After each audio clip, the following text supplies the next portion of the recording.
விஜயனுடைய இந்த வெற்றி, அவருடைய இந்த நடவடிக்கை பார்க்கிற போது, இலங்கையில ஏடிகே அனுரகுமார திசாநாயக்க தலைமையிலான, இப்ப ஜனாதிபதியா இருக்கின்ற அனுரகுமார திசாநாயக்க தலைமையிலான என்பிபி எப்படி மக்கள் மத்தியில செல்வாக்கு செலுத்துச்சு?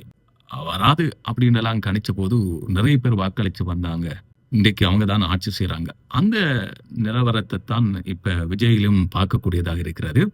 மக்களை எல்லா காலமும் ஏமாற்ற முடியாது. மக்களை எல்லா காலமும் அடிமையாக வைத்திருக்க முடியாது. மக்கள் விரும்புவது ஒன்று.